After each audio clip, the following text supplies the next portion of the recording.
हम लोग billion chapter पढ़ आज हम लोग बिलियन चैप्टर के अंदर रॉल का नियम हम लोग पढ़ने वाले हैं। रॉल्ट का नियम अगर इंग्लिश में बात करें तो उसको बोला जाता है रॉल्ट का नियम, रॉल्ट। ठीक, इसके पहले हम लोग कुछ बिलियन के बारे में समझे थे कि बिलियन क्या होता है, बिलियन कौन कौन सा पदार्थ मिलाया जाता है, बिलियता क्या होता है, बिलियता से रिलेटेड बहुत सारे टर्म को समझे। आज की क्लास में हम रॉल्ट का नियम पढ़ेंगे, जो कि रॉल्ट का नियम किसके लिए, तो द्रव, ठोस को द्रव में बिलियन के लिए, ठोस द्रव के बिलियन के लिए, ठोस को द्रव में बिलियन के लिए, ठोस द्रव में बिलियन के लिए हम लोग पढ़ेंगे। ठोस को द्रव में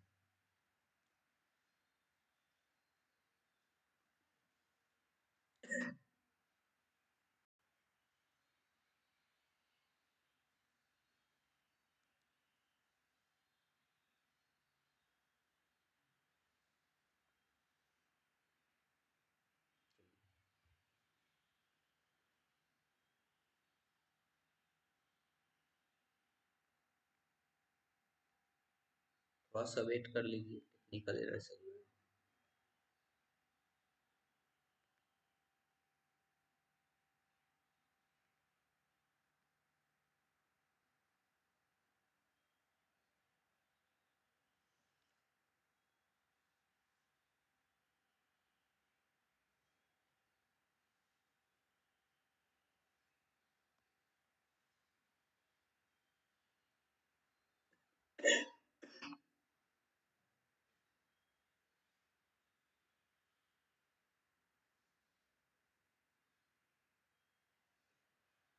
हेडिंग के रूप में लिखना है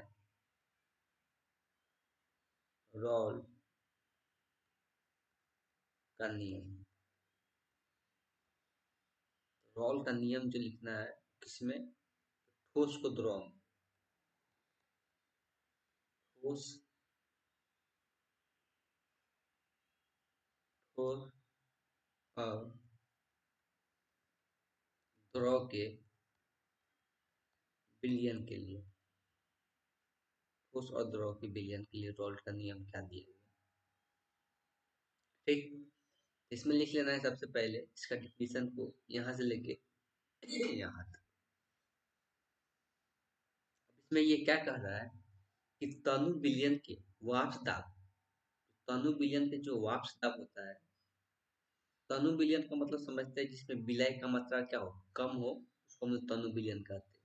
तनु विलयन के वाष्प दाब जो होता है, वाष्प दाब का अपेक्षित अवनमन विलयन में उपस्थित विलय के मोल पराभाज के क्या होते हैं, बराबर होते हैं।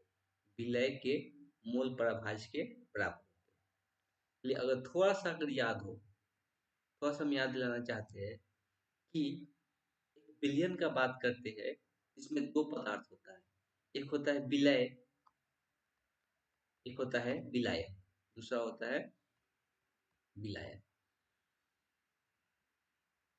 तो याद अगर करेंगे तो इसमें हम बताए थे कि मूल अंश जो होता है, विलय के मूल अंश को x1 से दिखाते हैं ज्यादातर, और विलायक के मूल अंश को x2 से दिखाते हैं। सेम उसी प्रकार बताए थे कि जो विलय का मूलों की संख्या होता है उसको n1 से दिखाएंगे, और जो विलायक के मूलों की संख्या होगा उसको हम n2 से दिखाएंगे। तो सबसे पहले इसमें बोला है कि जो वाष्प दाब होता है, जो तनु विलयन का जो वाष्प दाब होगा किसके बराबर होगा, तो अपेक्षित अवनमन के विलयन में उपस्थित विलय का मूल अंश के, तो वाष्प दाब का अवनमन हम लोग पढ़े थे, तो वाष्प दाब का जो अवनमन होगा, अपेक्षित अवनमन कौन सा, अपेक्षित, तो वाष्प दाब का अपेक्षित अवनमन इसको पिछले क्लास में पढ़े थे, क्या होता है, P not minus P S बटे पी नॉट। ठीक, इसको हम लोग देखे थे। ये जो अपेक्षित अवनमन होता है, ये बल बताया जा रहा है कि ये किसके मूल प्रभाज के बराबर होता है, विलय के मूल प्रभाज। विलय के मूल प्रभाज को किससे दिखाते हैं, x1 से। ये किसके बराबर होता है, x1 के बराबर होता है। तो ये चीजें, ये डिफिनेशन लिखने के बाद लिख लेना है। ये डिफिनेशन लिखने के बाद जो लिखना है फिर से इधर भी हम लिखवा देते हैं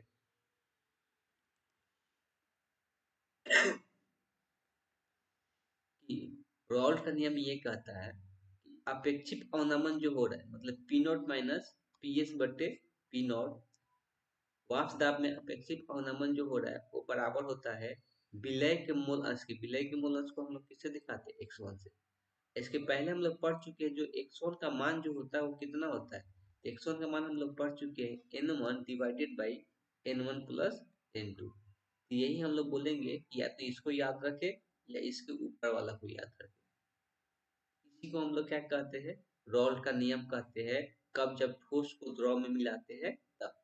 कब? जब ठोस को द्रव में मिलाते हैं तब। ठीक, ये रॉल्ट का नियम हो गया कि जो अपेक्षित अवनमन होता है, अपेक्षित अवनमन मतलब किस पे? वाष्प दाब में, वो किसके बराबर होता है? मोल अंश के बराबर होता है। वो किसके बराबर होता है? तो मोल अंश के बराबर होते हैं। कौन सा मोल अंश के? तो विलय के मोल अंश के क्या होते हैं? बराबर होते हैं। ठीक है, क्लियर है? आगे चलते हैं।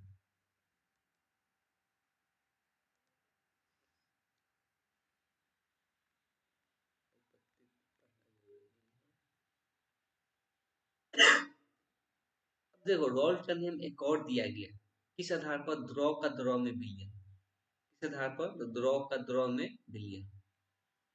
द्रव का द्रव में विलयन। अच्छा, इस हेडिंग को ऐसे नहीं लिख के ठोस का ठोस में विलयन ऐसे भी लिख सकते थे। काट और की जगह क्या लिख सकते थे? ठोस का द्रव में विलयन। ठोस का द्रव में विलयन, तो ये और अच्छा रहेगा। रॉल्ट का नियम ठोस का द्रव में विलयन। अगला जो हेडिंग डालना है, क्या डालना है? रॉल का नियम कब?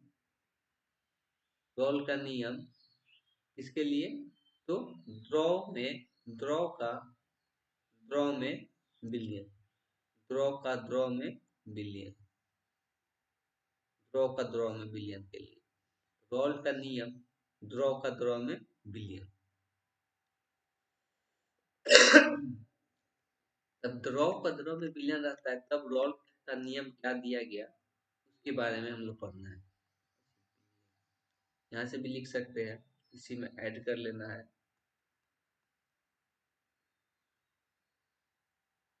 रॉल्ट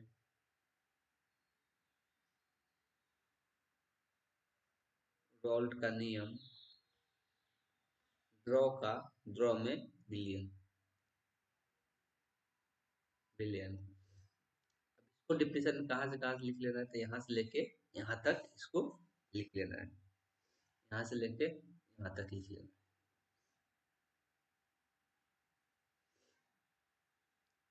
अब इसमें क्या होगा? विलयन के किसी वापसील अयव का क्या बताया जाए? ध्यान देना है।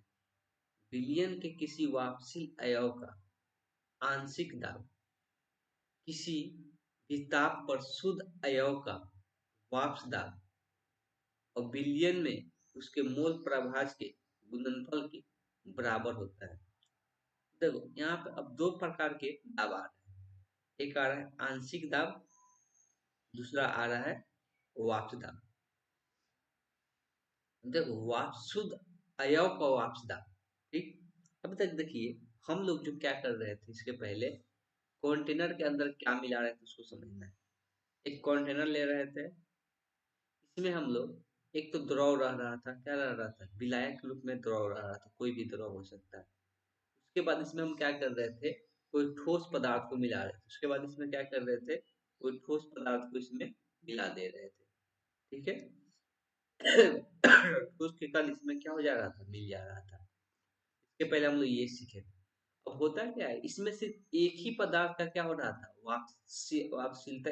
वाष्प जो बन रहा था, एक ही पदार्थ बन रहा था। वो कौन सा पदार्थ था? तो वाष्प इसमें एक ही पदार्थ बन रहा था विलयन के अंदर, वो था हम लोग का विलायक। क्या था? विलायक। सिर्फ विलायक का वाष्प बन रहा था, इसलिए कि एक पदार्थ क्या था? ठोस था। ठोस का वाष्प नहीं बनता है। ठोस जब घुलता है द्रव में तो ठोस का वाष्प नहीं बनता। इसीलिए इसमें हम लोग क्या पढ़ रहे थे कि सिर्फ विलायक का वाष्प दाब हम लोग देख रहे थे। भले विलायक का वाष्प दाब में कमी आ रहा था जब हम लोग विलय को मिला रहे थे, तो ठीक, तो उसको हम लोग वाष्प दाब बोल रहे थे। अब इसमें हम लोग क्या करने जा रहे हैं? द्रव का विलयन अगर देखेंगे, इस रूप में क्या किया जाता है? दो कंटेनर पहले ले लेते हैं, ठीक। दो कंटेनर ले लेते हैं, इसमें मान लेते हैं विलायक रखा हुआ है। ये विलायक है, ये भी द्रव के रूप में है। भी देते हैं, चलिए। यहाँ पे ये क्या है? विलायक है। और एक और कंटेनर लेते हैं जिसमें वो भी द्रव के रूप में ही रहेगा, इसलिए कि क्या है कि ये भी द्रव ही है, तो ये विलय है जो कि ये भी क्या है द्रव के रूप में है।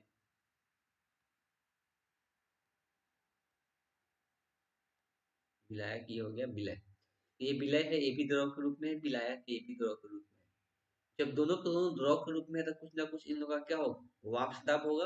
अलग अलग बात करेंगे तो अलग अलग बात करेंगे तो इसका जो वाष्प दाब है, इसका जो वाष्प दाब है उसके वाष्प दाब को हम किससे दिखा देते हैं, तो पी ए नोट किससे दिखा दिए, इसको पहला पदार्थ ए लिए थे इसका पी ए नोट से दिखा दिए, और इसके वाष्प दाब को, इसके वाष्प दाब को हम पीबी नोट से दिखा दें। अब देखो ये दोनों के दोनों भी शुद्ध है, इसमें कुछ मिला हुआ नहीं है, तो इसलिए ये क्या कहलाता है, ये विलायक के शुद्ध वाष्प दाब कहलाता है, और ये सॉरी ये विलय का, और ये विलायक का शुद्ध वाष्प दाब कहलाता है। अब तो आंशिक दाब क्या होता है, अब देखो इसमें जब ये दोनों को मिलाएंगे, जब आपस में ये दोनों को मिलाएंगे तो मिलाने के बाद दोनों का दाब होगा। अब जब दोनों का दाब होगा तो उसको हम लोग वाष्प दाब नहीं कहेंगे। इसमें क्या हो रहा था, मिलाने के बाद भी सिर्फ एक ही का दाब आ रहा था, इसमें मिलाने के बाद भी सिर्फ हम लोग विलायक का ही वाष्प दाब आ रहा था, इसलिए उसको हम लोग वाष्प दाब कह रहे थे। लेकिन अब यहाँ पे ये दोनों कंटेनर को जब मिलाएंगे, जब दोनों कंटेनर को इसमें मिलाएंगे तो मिलाने के बाद,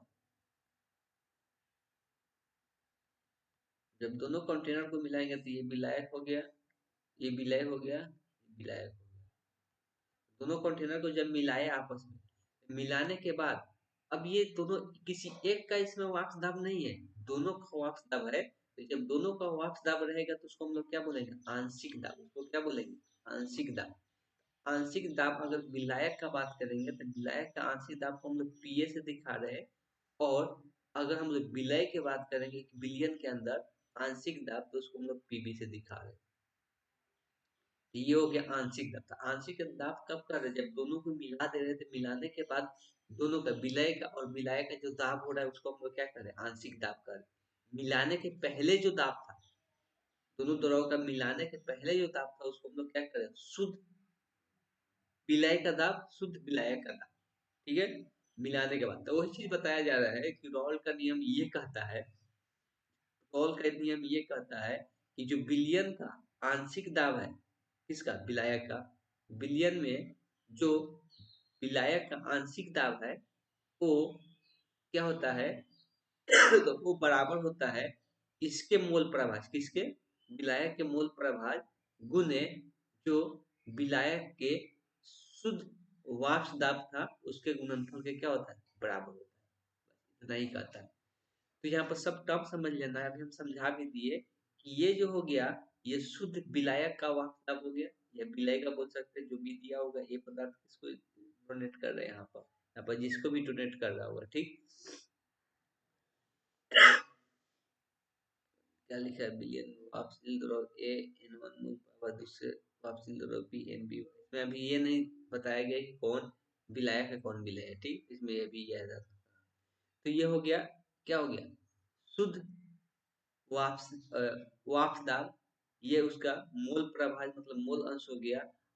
ये दोनों का गुणनफल किसके बराबर होता है, जो बिलियन का, बिलियन अब जब बन गया तब उसका आंशिक जो दाब होगा वो उसके क्या होगा बराबर होता है। बिलियन में दो पदार्थ है, एक ए वाला एक बी वाला, तो दोनों के लिए फार्मूला निकल के आया। तो डेफिनेशन लिखने के बाद ये यहाँ से फार्मूला दिखा लेना है, टर्म को डिफाइन कर लेना है एक एक टर्म। अभी जैसे बताया सबसे पहले, तो सबसे पहले हम लोग यहाँ पर ये भी बात नहीं कर रहे इसमें कौन विलय है कौन विलायक है, दिखाने का तरीका क्या है, तो पी ए नॉट इसको लिखना है, क्या लिखना है कि पदार्थ पदार्थ ए का वाष्प दाब, पदार्थ ए का वाष्प दाब। वैसे ही दूसरा लिखना है पीबी नॉट, ये क्या हो जाएगा बी का पदार्थ बी का वाष्प दाब।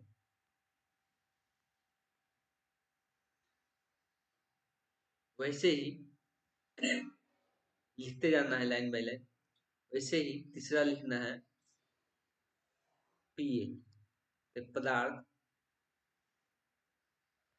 ए का आंशिक दाब, आंशिक आंशिक दाब सेम इसी प्रकार पीबी को लिख लेना है पदार्थ बी का आंशिक दाब, आंशिक दाब।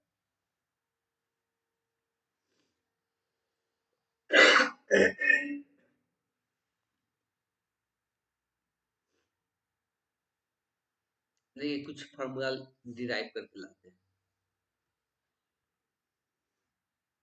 अब हम लोग अगर कुल दाब का बात करेंगे, इसका इतना लिखने के बाद अगर कुल दाब का बात करेंगे तो कुल दाब P बराबर क्या होगा, एक का आंशिक दाब P है, एक का आंशिक दाब P बराबर, अगर पीए का यहाँ पे मान रख देते हैं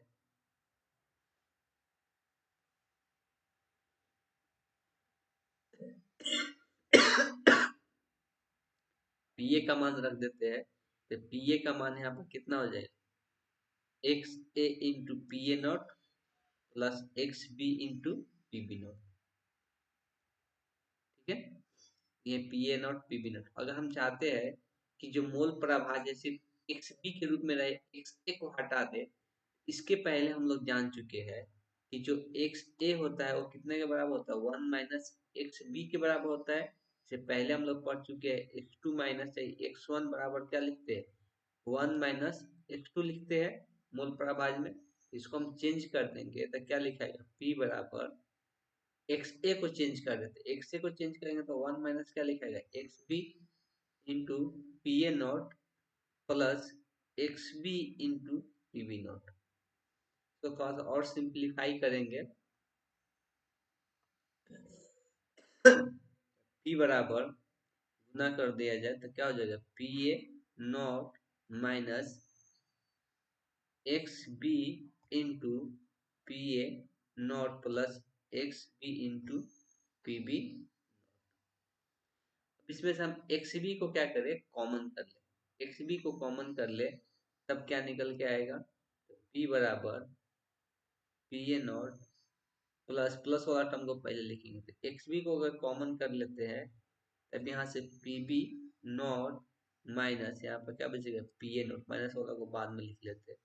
तो ये आ गया एक्स बी के पद में कुल दाब का मान। अभी हम लोग इतना ही याद रखेंगे और आगे देखेंगे और आगे क्या क्या पढ़ना है। ठीक है,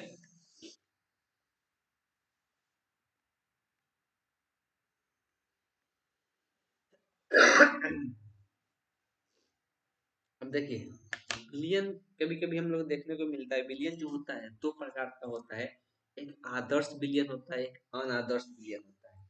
एक आदर्श विलियन होता है, एक अनादर्श विलियन होता है।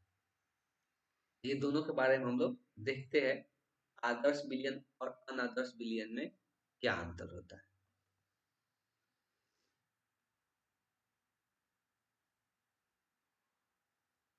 देख आदर्श विलियन उसको कहते हैं जो रॉल्ट का नियम को क्या करता है, पालन करता है, जो रॉल्ट का नियम के पालन करता है उसको हम लोग आदर्श विलियन कहते हैं, जो रॉल्ट के नियम का पालन करता है उसको हम लोग आदर्श विलियन कहते हैं।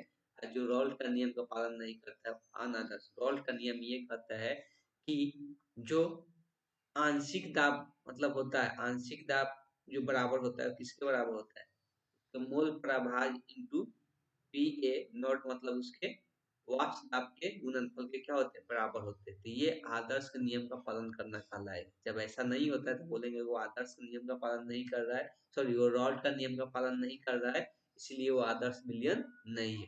इसमें ये भी बताया गया है कि P बराबर क्या होना चाहिए, पी ए प्लस पीबी के बराबर होना चाहिए। P बराबर क्या होना चाहिए, पी ए प्लस पीबी के बराबर होना चाहिए। लेकिन आदर्श विलयन अगर नहीं रहेगा तो ये ऐसा नहीं होगा, मतलब वो रॉल्ट का नियम का पालन नहीं करेगा। ठीक है, एक दो चीजें और देखने को मिलता है, जो आदर्श विलयन होता है उसमें ऊष्मा परिवर्तन नहीं होता है, मतलब डेल एच का मान क्या होता है, जीरो होता है। उसमें डेल एच का जो मान होता है क्या हो जाता है, 0 हो जाता है। और एक और चीज देखने को मिलता है, आदर्श विलयन का आयतन अवयवों के आयतनों के योगफलों के बराबर होता है। अवयवी द्रव्यों का परस्पर मिश्रण कर देने पर आयतन परिवर्तन, तो जब दो विलयन मतलब विलयन का जो आयतन परिवर्तन होता है वो क्या होता है, शून्य होता है। और आयतन परिवर्तन भी इसमें हम लोग को देखने को नहीं मिलता था। 10 विलयन में आयतन परिवर्तन क्या होता है, शून्य होता है। ये एक और चीज देखने को मिलता है। लेकिन अनादर्श विलयन का बात करेंगे तो सीधे सीधे यही चीज होता है कि ये क्या करता है, रॉल्स का नियम को पालन नहीं करते, ये रॉल्स के नियम को पालन नहीं करता है। इसमें दो चीजें देखने को मिलता है, कभी कभी धनात्मक विचलन देखने को मिलता है, कभी ऋणात्मक विचलन देखने को मिलता है। जैसे कि आदर्श विलयन में ये पालन नहीं करता कि पी ए बराबर x a into P A not के बराबर नहीं होता, यहाँ पर देख सकते हैं। इसमें दो अवयवों का परस्पर मिश्रण करने से ऊष्मा परिवर्तन होता है, इसमें ऊष्मा परिवर्तन ऐसा नहीं कि नहीं होता है। वैसे ही इसमें दो विलयन आयतन का बात करेंगे तो इसमें आयतन में भी परिवर्तन होता है, लेकिन अनादर्श विलयन में नहीं होता है।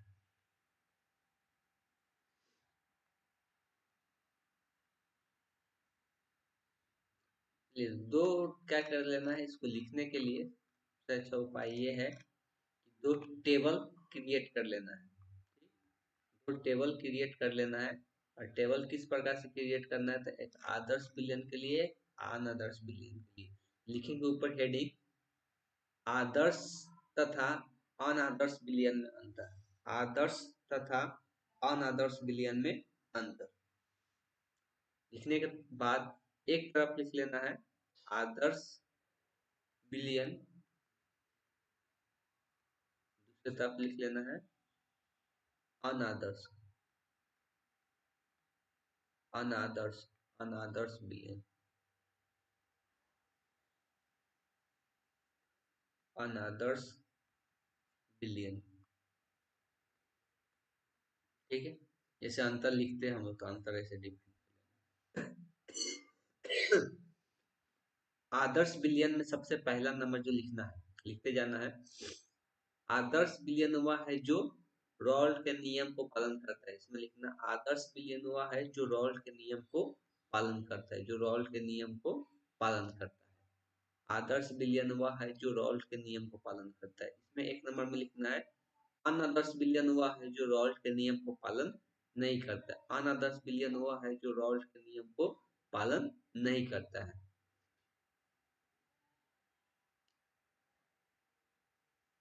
इसके नीचे में दिखा लेना है क्या होता है, तो ये पी बराबर p a plus p b के बराबर होता है।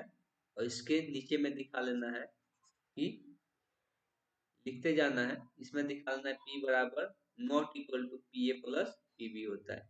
या ऐसे भी लिख सकते हैं, इसमें पी ए बराबर होता है x a into P A naught, तथा दूसरा क्या होता है पी बी बराबर होता है x B into P B naught. लेकिन इसमें बराबर नहीं होता, मतलब p A not equal to होता है x a into P A naught, p A naught, तथा इसमें क्या होता है p B not equal to x B into P B naught. ठीक, ये अंतर में पहला में लिख लेना है उसके नीचे।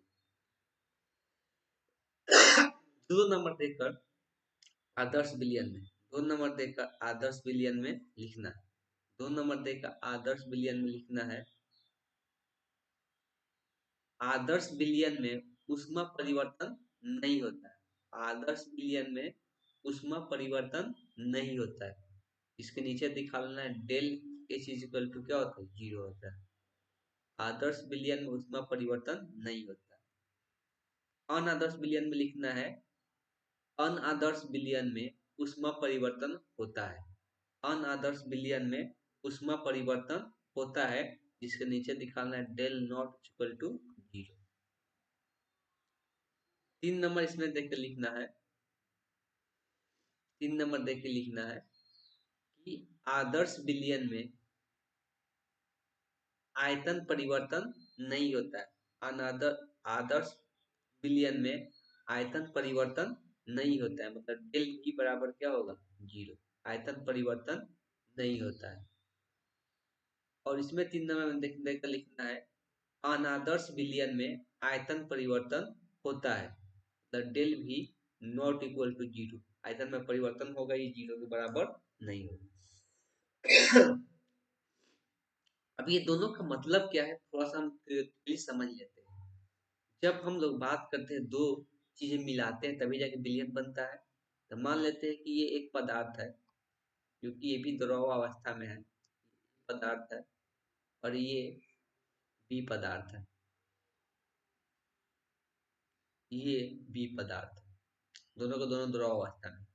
जब दोनों को आपस में मिलाएंगे, ठीक, अभी मान लो कि ये कितना कितना इसका, इसमें उष्मा का मान, इसमें उष्मा का मान जो भी होगा मिलाने के बाद उष्मा के मान में कोई परिवर्तन नहीं आएगा, ठीक। अभी हम लोग बात करते हैं इसका आयतन का। अभी इसका आयतन का बात करेंगे, मान लो कि ये 3 लीटर है और ये 2 लीटर है, ठीक है, ये 2 लीटर है, वो 3 लीटर है, कुल कितना भी लीटर है तो 5 लीटर है। तो मिलाने के बाद भी क्या होना चाहिए, जब दोनों को मिला देते हैं आपस में, मिलाने के बाद दोनों को जब आपस में मिला देते हैं तो मिलाने के बाद जो विलयन बना उसका कितना लीटर का बनेगा, 5 लीटर का। तो देखने को मिला कि शुरुआत में भी ये कितना था, 5 लीटर था, बाद में भी कितना है, 5 लीटर है। इसका मतलब ये है कि इसमें आयतन में कोई परिवर्तन नहीं हुआ, इसलिए इसका मान क्या हो जाएगा, जीरो। लेकिन अनादर्श विलयन रहेगा तो इसमें मिलाने के बाद आयतन में क्या हो जाएगा, परिवर्तन हो जाएगा। इसी कारण से उसको हम लोग अनादर्श विलयन हम लोग कहते हैं। उष्मा का बात कर लेते हैं। देखो उष्मा मतलब गर्मी होता है। ये शुरुआत में मान लो कि 20 जूल उष्मा उत्पन्न करता था, ये भी 20 जूल उष्मा उत्पन्न करता था। मिलाने के बाद भी ये कितना जूल रहेगा, 20 जूल ही रहेगा। उष्मा में कोई परिवर्तन देखने को नहीं मिलेगा। उष्मा कोई वजन नहीं है कि दोनों को मिलाएंगे तो 40 जूल हो जाएगा, ठीक। उष्मा कोई वजन नहीं है कि दोनों को मिलाएंगे तो 40 जूल हो जाएगा, ठीक। दो, मान लो कि इसका सिंपल एग्जांपल हम बता रहे हैं कि दो पानी का बोतल रखा हुआ है, ठीक। दोनों इसका भी हीट मान लो गर्मी कितना उसमें है, इसका टेम्परेचर 20 डिग्री सेल्सियस है, इसका भी टेम्परेचर 20 डिग्री सेल्सियस है। अगर दोनों को आपस में मिलाएंगे तो ऐसा नहीं, मिलाने के बाद 40 हो जाएगा, तब जाके बोलेंगे ये तो बोलेंगे तो परिवर्तन हो गया ना। लेकिन ऐसा नहीं होता है, मिलाने के बाद भी कितना रहेगा, 20 ही रहेगा। तो वैसे हम लोग किसका बात करें, उष्मा का बात करें, तो मिलाने के बाद कोई इसमें उष्मा का परिवर्तन देखने को नहीं मिलता है, तो उसको हम लोग आदर्श विलयन कहते हैं। और इसमें उष्मा का परिवर्तन देखने को मिलता है, इसलिए हम लोग अनादर्श विलयन कहते हैं।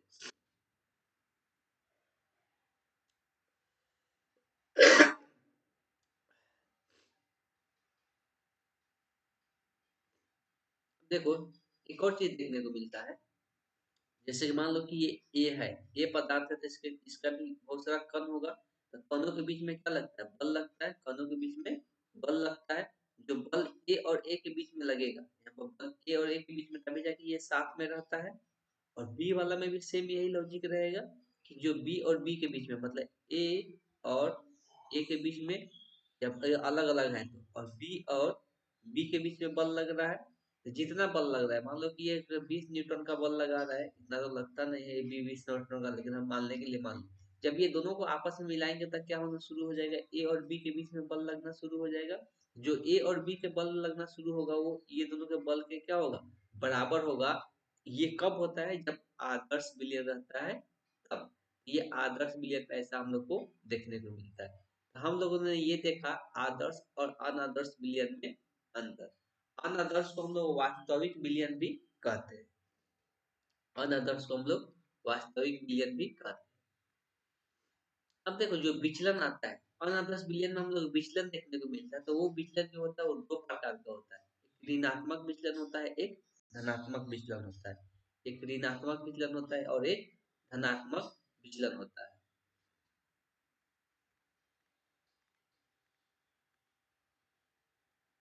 धनात्मक और ऋणात्मक विचलन में यहाँ पे अंतर दिया भी है, इसी को लिख लेना है और यहाँ पे हम इसको समझा दे रहे हैं। इसी को लिख लेना है और यहाँ पे हम यहाँ पे समझा दे रहे हैं। देखो होता क्या है, अगर ए और बी अवयव के बीच का कार्यशील बल ए और ए बी के बीच में है, तो ए के बात कर रही है, बी बी के बात कर रही है, सबका बल क्या होता है, ये क्या होता है, इसमें कम हो जाता है। जो ए बी के बल का बात करेंगे किसके तुलना में, ए बी और बी बी के बल की तुलना में इसका ए और बी का बल क्या हो जाता है, कम हो जाता है। ये चीज लिखा है ना, ए और बी के बीच का कार्यशील बल ए ए, ए बी, ए ए और बी बी के बलों के बीच में क्या हो जाता है, कमी आ जाता है, तो उसको हम लोग धनात्मक विचलन कहते हैं। इसमें अगर दाब का बात करेंगे तो जो आंशिक दाब होता है, अगर दाब का बात करेंगे, जो आंशिक दाब होता है, कर लीजिए थोड़ा सा,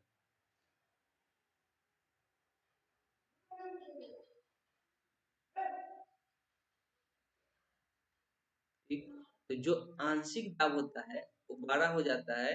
अभी इसके पहले बराबर हो रहा था, तो इसमें 12 हो जाएगा आंशिक दाब का मान, लेकिन इसमें आंशिक दाब का मान क्या हो जाएगा, छोटा हो जाएगा। इसमें आंशिक दाब का मान क्या हो जाएगा, छोटा हो जाएगा, ठीक। इसमें आंशिक दाब का मान छोटा हो जाएगा। और इसमें अगर बात करेंगे तो ये जो डेलिस का मान जो होगा वो क्या हो जाएगा, धनात्मक हो जाएगा। इसमें डेलिस का मान क्या हो जाएगा, ऋणात्मक हो जाएगा। अच्छा, ये चीजें अगर नहीं समझ में आया तो ये अच्छा से लिखा है ऋणात्मक, ए ए बी बी और ए बी से कम हो जाता है। ये जो मिलाने के बाद इसका जो बल होता है वो क्या हो जाता है, ये सब ए ए और बी ए का बल ए बी के बल से क्या हो जाता है, कम हो जाता है। इसमें इसमें अधिक रहता है, ठीक। इसके पहले ही बताए थे। तो उसके बाद ये ज्यादा इंपॉर्टेंट भी नहीं है, इसलिए ज्यादा इसमें ये 3 नंबर तक ही लेकर छोड़ देना है। ये चौथा नंबर तक जो दिया हुआ है उतना ही लिख के छोड़ देना है। 3 के बाद 4, 5 नंबर लिखने की जरूरत नहीं है। तो इसमें अगर हम लोग आयतन परिवर्तन देखेंगे तो ये धनात्मक हो जाता है। इसमें आयतन परिवर्तन देखेंगे तो ये क्या हो जाता है, ऋणात्मक हो जाता है। बस इतना याद रखना है। ये दोनों में अंतर था, धनात्मक विचलन और ऋणात्मक विचलन। ये किसके लिए होता है, अनादर्श विलयन के लिए होता है। ये अनादर्श विलयन के लिए होता है। आगे का टॉपिक हम लोग नेक्स्ट क्लास में पढ़ते हैं। आज इतना ही ध्यान देते हैं, ठीक। तो फिर नेक्स्ट क्लास में मिलते हैं।